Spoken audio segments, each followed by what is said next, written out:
18 days into the US-Israeli war on Iran, the stakes have never been higher.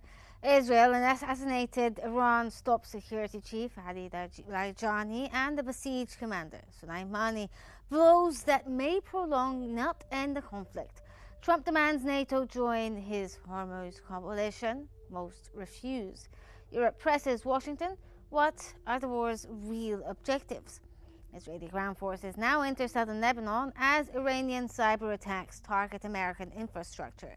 Tehran's new supreme leader, Mujtaba Khamenei, faces an uncertain fate amid escalating strikes. Yet the questions mount.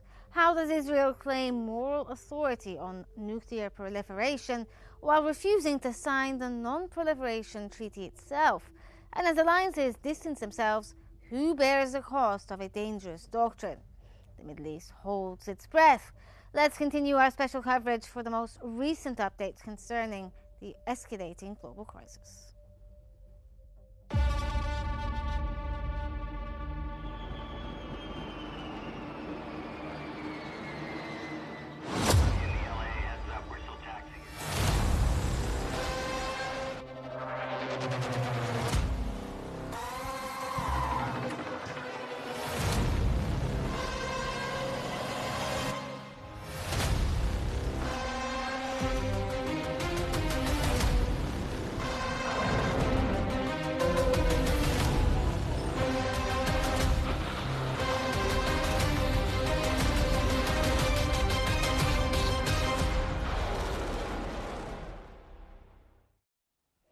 A projectile landed near Iran's Bushehr nuclear station this Tuesday evening. The object struck close to the coastal facility at 7 local time, sparking immediate alarm. Fortunately, authorities confirmed no damage to the atomic site. The plant remains fully operational as experts monitor the area for any secondary risks. This incident marks a dangerous escalation involving sensitive power hubs. It highlights the rising threats facing regional infrastructure during these intense military confrontations.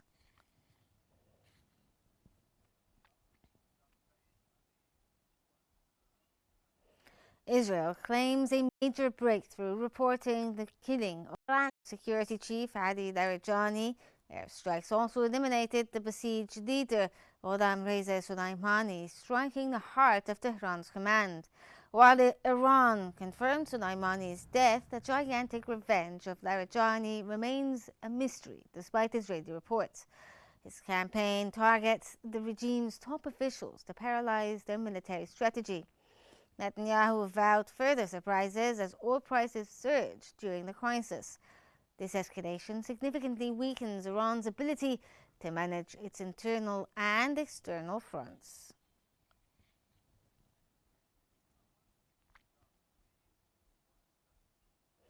President Trump faces stiff resistance while building a naval alliance for the Strait of Hormuz. Many partners refuse to join, leaving Washington isolated in this maritime crisis. While Britain offers support, Europe and Japan remain skeptical. They fear deeper conflict despite soaring energy costs. This defiance stalls American efforts to unblock vital global oil routes. Trump cautions that NATO's future is at stake. Without help, the blockade remains a major hurdle to victory.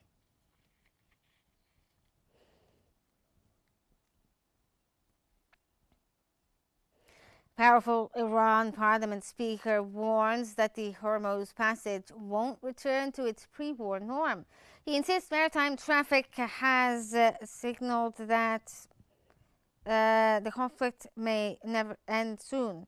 As key surviving leaders, his message signals a new era for energy routes. Tehran aims to enforce tougher control over the vital global waterway. This creates lasting uncertainty for traditional trade and international trade. The world must now prepare for a completely transformed geopolitical landscape in the Gulf.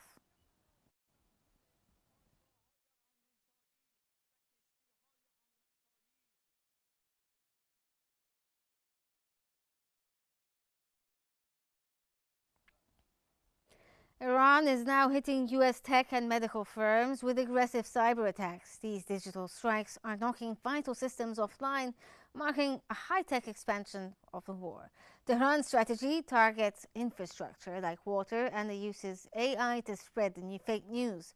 By employing secret proxies, they hide their tracks and complicate any American military response. Experts fear these invisible threats will grow with global hackers joining Iran. US safety faces an unpredictable and sophisticated digital enemy.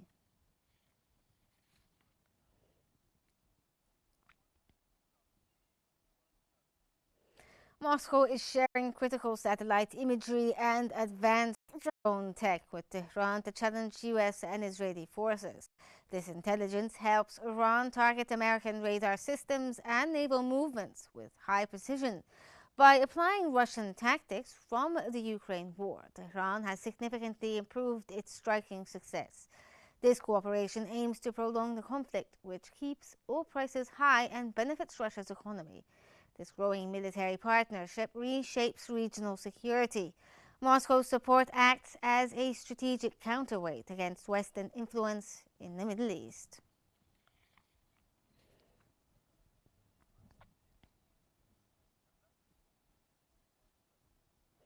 To talk to us more about the unfolding crisis, we're joined from Beijing by Dr. Emeni Suleiman, an international relations professor, and from London by Ms. Dania Sidawi Ahwazi, a researcher on Middle East affairs. Thank you both for joining the special coverage here. Let's start off with you, Dr. Emeni. Now, Israel has long justified the preemptive action against regional rivals, most notably in Iran, on the grounds of preventing nuclear proliferation for the sake of global security, and they've done so also in Iraq. However, how does the state maintain the moral and legal authority to lead such a charge when Israel remains, defiant when it comes to signing the Non-Proliferation Treaty, and also, more crucially, how can they reconcile that Iran is an actual nuclear threat, given the recent statements that we've seen in Haaretz saying that, the nuclear option is possible from the Israelis? Good morning, and thanks for having me, Mr. Ham. Well, this is the Israeli logic all the time. They can ethnically cleanse the Palestinians, but no one can ever forget about their agony in Europe about the Holocaust. So no one can do any harm to their people while they are bombing people in the so-called seven fronts they are making enmity with for the past 3 years. So Israel always has this like double standard thing where they are allowed to do things because according to their logic, they are the small, newly established country in the Middle East, surrounded by wolves countries trying to destroy them, trying to terminate them. So they have every right to have nuclear weapons, while the others shouldn't. They like label themselves and their army as an ethical army, as people who know how to use these things, while the Arabs and the Muslim countries But around this them is a direct are just threat that we've seen there, that a senior official, according to Haaretz, a senior Israeli official has said that the possibility of nuclear strikes is there. they have said that before on other occasions, but I don't think they would go to this extent.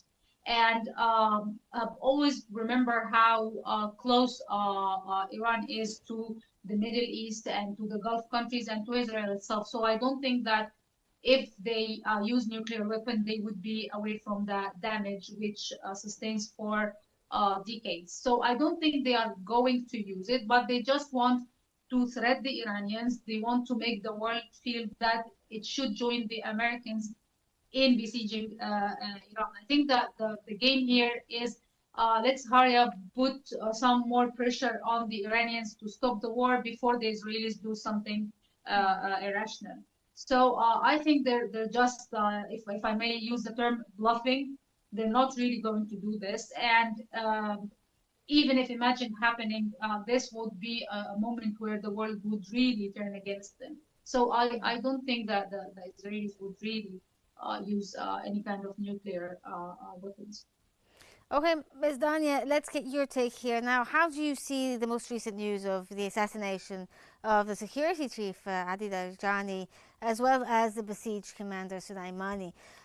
How do you think this is going to affect Iran's dealings when it comes to this war? Just to reiterate, both of these men were very important to Iran for different reasons. Soleimani was important for internal security within Iran, and Laranjani was one of the most important people in Iran's system, especially for national security, especially in times of war. This will be a major loss, but Iran's leadership frames these killings through martyrdom and resistance lens, not regime collapse. Even before confirmation, the pattern is clear. Senior figures are quickly replaced, and deaths are used to mobilize unity and justify escalation.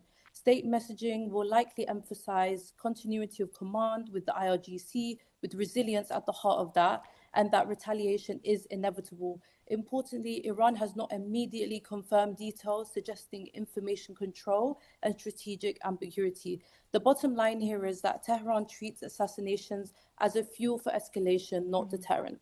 Well, if I could just ask a follow-up question there. Now, the problem with replacing Laranjani is that he was a very powerful man, including his family. They had their arms in pretty much every aspect of Iranian political life. Are they going to be able to replace him? Even if they do get someone in his place, will he be as efficient or as powerful as Laranjani? Yes, Laranjani was very important. He had a great bargaining tool when it came to negotiations. We could see that in the past. His family were a family of clerics, and they had that kind of legitimacy. It's obvious that it will be a major loss, but Iran is built to take these shocks, and they are quickly always changing their leadership. And there is obviously people that worked with him that would have been influenced by his style of leadership. Okay, Dr. Ameni, let's get your take here about the Hormuz Strait. Now, NATO members are not really into dealing with the Hormuz Strait, and they've rejected Trump's basically pleas to help with, securing the Hormuz Strait. Why do you think that they are dragging their feet when it comes to the Strait, despite the fact that oil prices are rising and it is affecting NATO members quite a bit? There are many reasons involved here. First of all, Starmer said it bluntly in the British Parliament that the lessons from Iraq are still echoing. So he knows that interfering in the Middle East is not a game. It's not a journey for a couple of weeks or months. It always brings more and more violence, more and more conflict, and out of a sudden, whoever is going to interfere will find themselves getting drowning in the next episodes of the conflict, and I don't think the Europeans want this. This, if we're talking specifically about this incident, but also keep in mind that mistrust between the Americans and the other NATO members. Dr. Amani, are you still with us? Dr. Amani?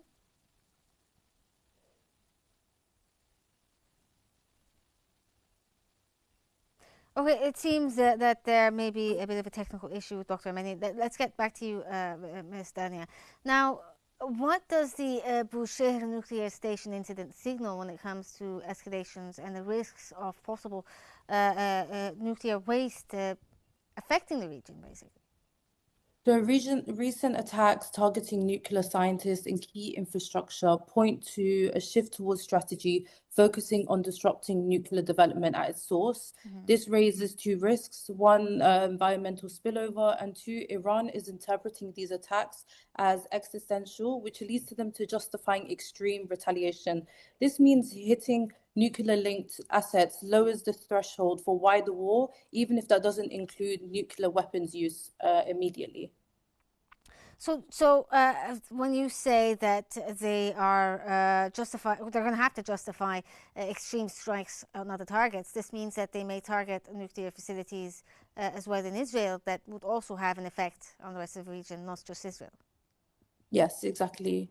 They see this as their right to retaliate, and this is a major point of discussion. This is a major point of disagreement, which started the war in the first place. So I do foresee them having a strong reaction to this. Okay, Dr. Amani is back with us again. Now, let's talk a bit about the idea of Laranjani there. Do you think that his assassination will lead to the prolonging of this conflict? Not directly, like it's not going to be a direct cause, but we have to remember here that Larijani was one of the people that might be capable of talking to the outer world, maybe into negotiations. He was like one of those who could lead and be part of a negotiation.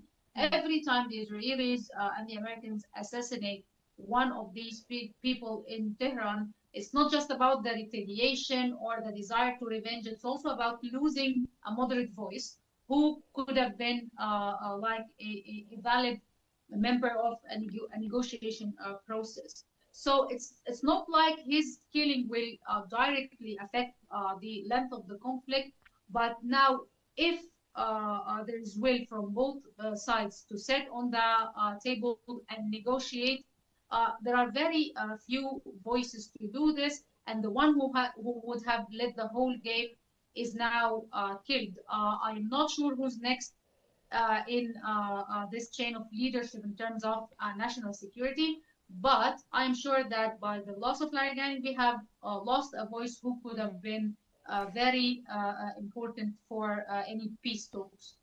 Okay, if I could just continue there with you, Dr. Amani. Now, Europe has also been quite silent when it comes to joining any efforts there, especially when it comes because the objectives of the war have been quite ambiguous. Do you think that this is the reason why the Europeans are on the fence when it comes to dealing with the current crisis?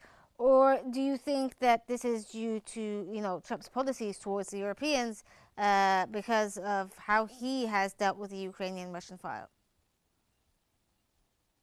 Well, first of all, the Prime Minister of the UK, Starmer, said it in the British Parliament that the lessons from Iraq are still echoing, and that they had learned their lesson from 2003, where they joined the coalition with the Americans, went to the war in the Middle East to invade Iraq, and this caused rift in the British society and dragged Britain to all these events that happened and led to the death of many of their troops. Also, keep in mind that Trump was not in good terms with his allies from NATO or from Europe since the beginning of his second term. He always talked about them as being lenient, the cause of the Russia-Ukraine war, talking about taking Greenland from the hands of the Danish and so on. So there is mistrust between the person who Trump is, not the whole US, but the leadership of Trump is not something that the Europeans are happy about not having good relation with since the beginning of the current term, and also that they don't want to get involved in a war that is not clear what is the point of it, and even if it's not said out loud by them or by most of them, they know that this is a war fought because of Israel, not because of real Western European or American interests. Okay, Ms. Dania. Now, the Iranians have started, creating cyber attacks on U.S. tech firms and medical facilities as well. Do you think that this is a new playbook in Tehran's warfare? And will they be able to compete with the Americans when it comes to technology and cyber attacks? So these Iranian-linked hackers, they have recently hit medical tech companies such as Stryker, wiping systems worldwide.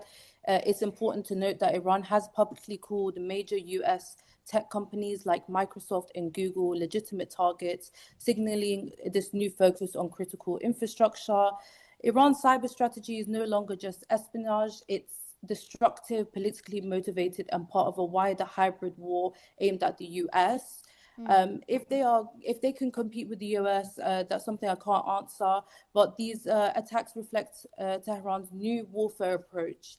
It's cyber proxies and economic disruption to raise costs and expand the conflict between beyond conventional battlefields, which is something that's really interesting to see. We've also seen this from the Americans as well, Ms. Dania. How do you assess how they've used artificial intelligence during this war to create, target lists as well as obviously cyber attacks? This is something that's not new to the US and Israel as well. So the way that they've used it is a lot more sophisticated. They're targeting more to do with the war, with the attacks. But Iran is finding a new way of attacking infrastructure because they know that they can't match the US attack, if that's cyber or when it comes to attacks on actual US soil. So we can see here Iran is finding a new strategic way, a new way to manipulate the way that they attack the US, and this is one way they can, especially with the limited capabilities they have compared to the US when it comes to cyber capabilities. Okay, Dr. Amani, now the Russians have started to lend a hand to the Iranians. How might the Russian drone technology reshape regional power balance when it comes to helping out Iran? I think a balance of power is going to be played here, because I don't think that the Russians will give like their state of the art or like their most modern technology to the Iranians, but it doesn't mean that they are not going to help them. The Russians will keep a balance where they keep their ties with the Iranian military and trying to support them, especially after hearing Zelensky talking about, on the other hand, that Ukrainian help is going to be offered to the allies of the US in the region, like maybe Jordan and other countries. So the Russians now want to prove themselves useful in this conflict to the Iranians, but without direct intervention, not to the level where they provoke the Americans. They just try to play it safe, where they keep their friendship or alliance with the Iranians, but not to an extent where it could change the course of the war. Mm-hmm. Okay, Ms. Dania, now there are reports the Supreme Leader, Mujtaba Khamenei's condition is severe and that he may be incapacitated. What's your take there? If this is true, what does it mean for leadership in Iran? So we have to take into account that he has not appeared publicly in person since his appointment, and there is no verified photos or videos of him speaking. And this is very important in times of war. Communications attributed to him have been pre-recorded or read by others on state media rather than delivered live by him. That absence in indirect messaging fueled widespread speculation about his health, yes, and also his actual control over decision making. That uncertainty is now a major talking point internationally, with some speculation about how much actual authority he has and if he's merely a figurehead that's been put in place after his father's death. Okay, thank you so much. Thank you to both of you. That was Dr. Amani Suleiman, an international relations professor, and Ms. Dania Silawa Ahwazi, a researcher on Middle East affairs. Thank you both for joining us here on the special coverage, and thank you for your insights there.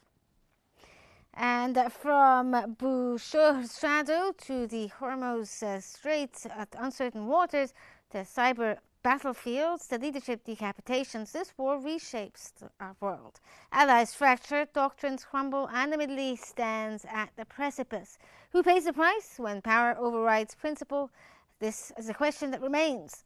Our special coverage ends for now, but we will continue to monitor the latest developments and bring you the most rapid updates possible on the unfolding situation. But before we wrap up here, we're going to take a look at a lighter piece about the celebrations of Ramadan and how it's done here in Egypt.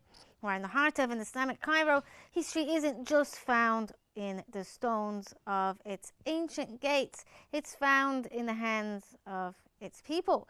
Since the days of the Fatimid Caliphate, the fanus or the lantern and the khayamiya or tents have been twin pillars of Egypt's festive identity. But in the world of mass production, how do these medieval crafts endure?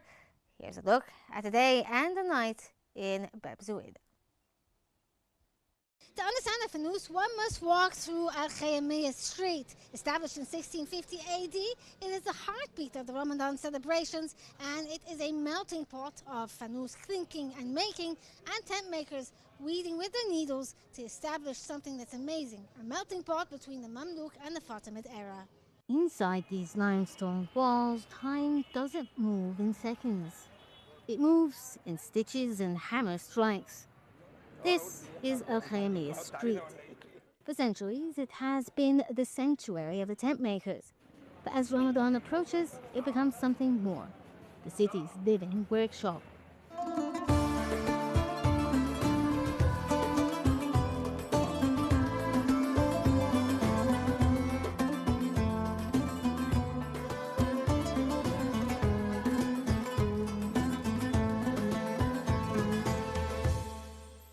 In the cool shade of the morning, the business of heritage begins. For the shop owners here, these walls are more than a store. They are a family legacy that has survived the rise and fall of empires. It was always the background part of the movie. Like after finishing school in the long summer vacation, I always come here. It was something for pleasure at first. Then I started to love having my own business, doing my own stuff, having things to create and being creative in my own stuff. So the khaymiyyah that you work with, is it printed, handcrafted, or do you have a mix of both? Um, the authentic one, the authentic khaymiyyah was always handmade. A vintage board, the cover of the Kaaba was first coming from Al Khaymiyyah.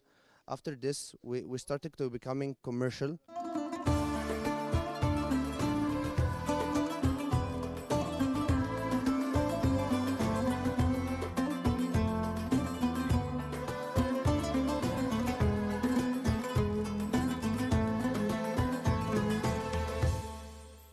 But the patterns on the wall only tell half the story. Behind the finished tapestries are the men who breathe life into the canvas. It is a silent, meditative art where a single mistake can ruin weeks of labor.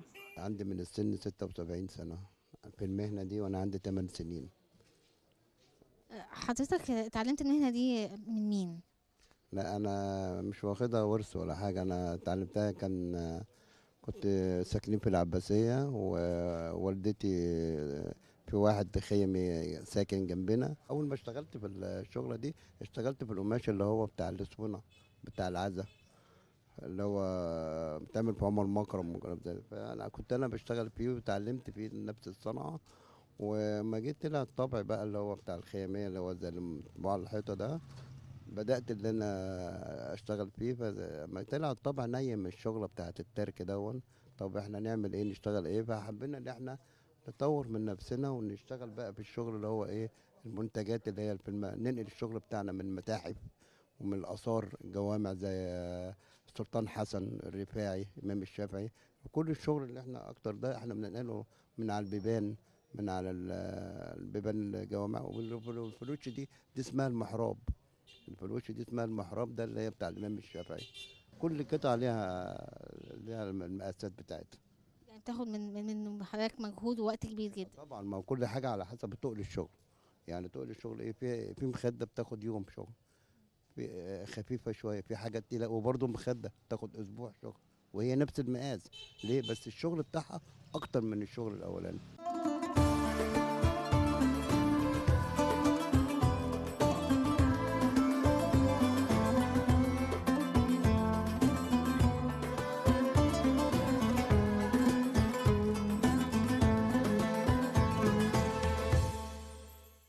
The arabesque patterns and puzzles that the artisans here create is a level of detail that stops passers-by in their tracks. Was a long dream to come to Egypt and how the people really lives on not only the sightseeings and the only pyramids, everything.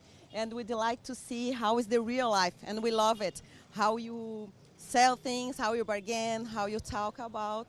We love it, and we love you are very warm. You touch, you smile, you joke all the time. We love it. Well, basically, I'm very happy to see this. I've been traveling in Middle East for Christmas, and there was no original markets and nothing, no original knife. Everything was artificial.